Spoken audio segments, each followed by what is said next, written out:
You want to drive your enemies nuts? Have a lot more fun than they are. Remember I said when I'd be a little bit wild and would have a lot of fun, they'd say, he's not acting presidential. And I'd say, well, it's a lot easier to act presidential than to do what I do. Anybody can act presidential.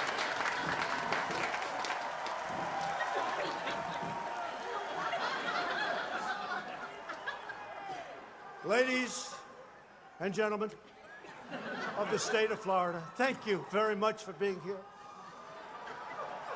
You are tremendous people. And I will leave now because I am boring you to death. Thank you. I can be more presidential than any president in history, except for possibly Abe Lincoln with a big hat. I don't know if I can. Abe Lincoln with the big hat. Could you imagine Abe and Trump in a debate?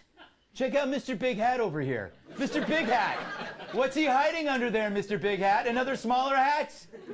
All right, so what's all this fun causing? The people not having fun are getting sick of you, of Trump, of themselves. For example, since Trump got elected, there's been a jump in patients suffering from what scientists call Trump anxiety disorder, or TAD. TAD. Isn't everything bad named Tad? I mean, do you know a good Tad? By the way, that was a tadpole. Went a long way for that joke. Went a long way. Wasted a lot of time for that one. All right. According to CBC News, a symptom of TAD is a feeling as if the world is ending. Wonder who's spreading that. Donald Trump and his erratic behavior could be leading the United States towards World War III. We're talking about annihilating millions of people. Yeah. If this border wall happens, it will be an unprecedented environmental catastrophe. We can't begin to normalize this. This is dangerous. This is childish. This is unpresidential. This is it, the end of the presidential race, and it feels like the end of the world. Of course. Now, it's easy to mock the suffering, but I'm not. When you see what's coming out of the quivering Cronkites, you can't blame gentler souls for falling ill. There's a whole industry selling us fear, and they're calling it facts. That's another symptom, that the fear spreads faster than a cold sore from Bill Clinton. Fear sells. What? Fear sells. Fear sells. So now the media has replaced climate change with Trump change as their apocalyptic wish fulfillment. Everything bad in this world is Trump's fault. Pick any bad news and you can trace it back to him. Even stuff that happened before he was born. World War I, Trump's fault. World War II, Trump's fault. Synchronized swimming, Trump's fault. The problem, things just keep getting better. We're doing pretty good with North Korea and the Middle East. GDP's going up and unemployment keeps dropping. Consumer confidence is higher than Obama's mom jeans. We have peace and prosperity, yet the other networks see doomsday. Every day is doomsday. And there's the problem. If every day is doomsday, how do you know what the real doomsday is? What we need is a super duper doomsday. What if everything you knew about doomsday was wrong? Get ready for Super Duper Doomsday, where it's really the end of the world for sure. No lie, it's going to happen, we swear, so buckle up, you're going to die, and so is everyone else. It all starts when President Trump severely slices a tee shot while golfing at Mar-a-Lago. The ball careens off into space, striking a nearby asteroid, which then crashes into the moon, splitting it into thousands of pieces. Moon fragments smash Earth's TV satellites, causing them to only broadcast The View 24 hours a day. This causes the world's IQ to plummet dramatically. Except for Chris Cuomo, he actually becomes smarter. I missed you, my friends. What do you say? Let's get after it. Human idiots begin chasing each other in stores with alligators, causing Dana Perino to swear like a sailor. Turtles quickly become the dominant species and start eating everything, causing them to grow at an exponential rate. The UN responds by making another movie about ABBA that sucks so bad it causes the sun to hurl itself into Jupiter, causing all of our blenders to make nothing but the worst kind of virgin daiquiris. Meanwhile, the giant turtles have begun to devour entire cities, causing Don Lemon to speak in reverse English. Don't believe what you see with your own ears. Within hours, only a few hundred humans remain as the final survivors mount a last stand by electing Adam Levine as their leader. He tries to make peace by singing.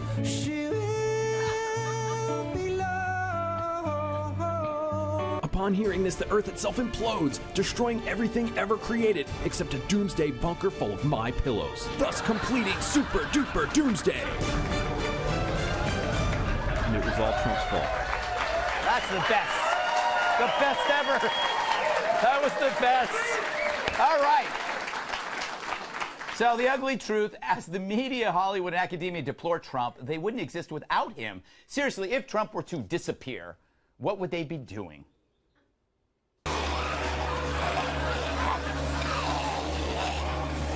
All right. So if you think these people are sick from Trump anxiety, just imagine their Trump withdrawal. Talk about a doomsday. Fact is, you can't go back after Donald. He's introduced something into politics that we haven't seen in quite a while. It's energy. Media anxiety isn't from the apocalypse. It's from trying to keep up. It's the first time in 8 years they've had to. They see these weird, damp circles underneath their arms, and they go, "What the hell is that, doctor?" It's sweat. Something you didn't see when you were reporting about Obama. So what about us? Things are going pretty good, which means it's time for... Tough Love with Greg Gutfeld. Welcome to Tough Love with Greg Gutfeld. Look, I'm not crazy about CNN or Jim Acosta. He's like a tube of Brill cream that learned to pout. But the jeering at the rallies, it's really not a good look. And I mean it. It's like when I drink too much, I think that I look great, but in reality, I shouldn't be in the park wearing nothing but Crocs. They never believe me when I say I'm walking a dog. So, when I see all the yelling at Acosta, I do get the anger. The jeering's born from a cynicism about a press that, under Obama, had their spines removed to make it easier to bend over. And now...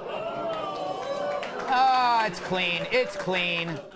Now that Trump's here, you see the media working overtime, and it's the contrast that bugs you and me. But when you're winning, and you are, you don't need to scream. In fact, I think that's piling on. So my suggestion, stop.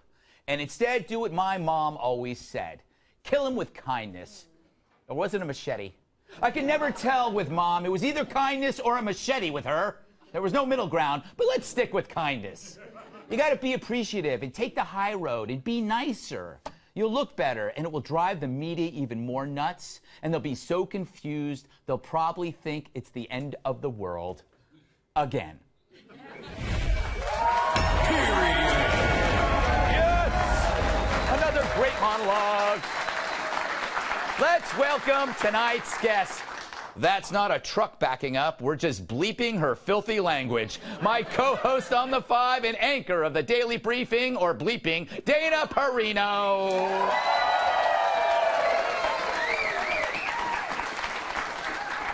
Besides the TV dinner, she's my favorite Swanson. The original vampire slayer, the legendary Buffy herself, actress Christy Swanson. All right. One of the best intros ever. Her keyboard only has one letter, which is why she's always depressing. National Review reporter Kat Timpf. That's too good. And his baseball cap gets altitude sickness. Former WWE superstar and my massive sidekick, Tyrus.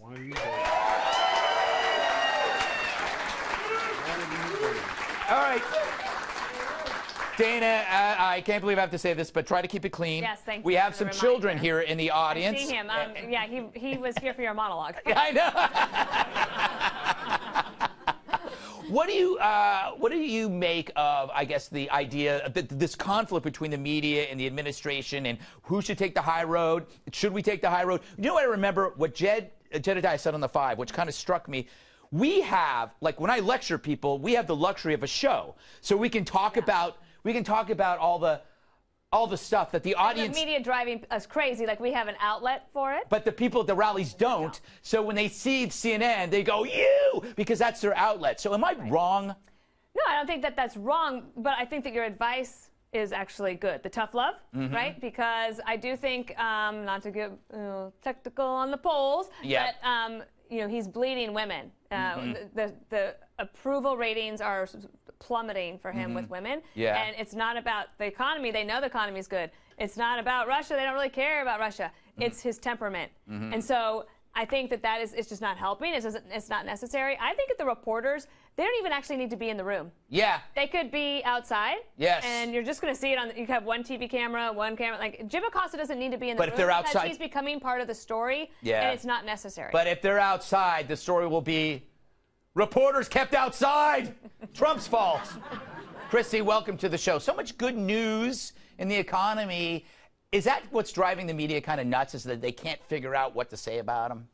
They just want to put him down at any chance that they have. I mean, they just want to just destroy him, like your video that we just saw. And it's terrible. It's bad. And they need to stop. They're aging themselves. Are they aging themselves? Yeah. They look like they're getting gray or white. Yeah. Yeah. I mean, they just look so angry and awful, and they need to lighten up. Yeah. Kindness changes everything. Yeah, I've noticed Anderson Cooper's hair is totally white.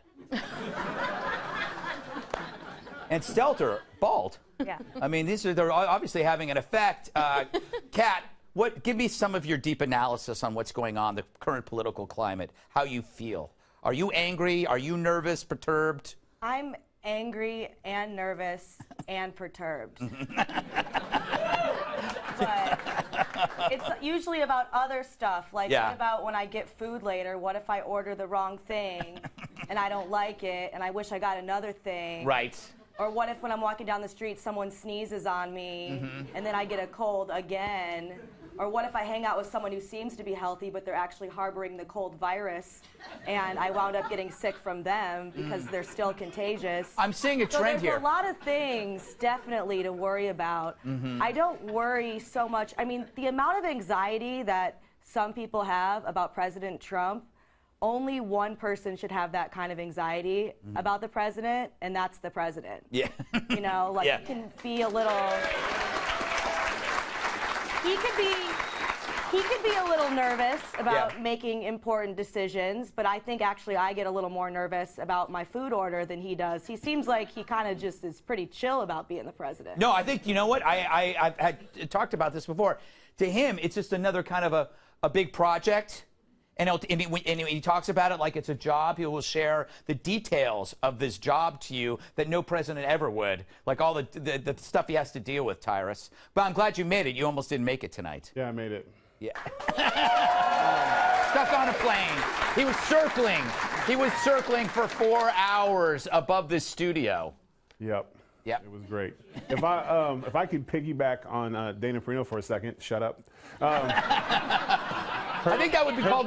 I think that would. She's be got murder. a great core base. She could do it. Maybe not for a long time. At least 3 steps. 3 steps before we go down. But her point is spot on. The Acosta thing. Because of my background in wrestling, and President Trump has a long historic history with wrestling, and this is Vince McMahon 101. Right. And Acosta likes the chanting. He likes that stuff because you're exactly right. Why is he not on the outside? Reporters used to do that, but you can't get those reactions and those ratings.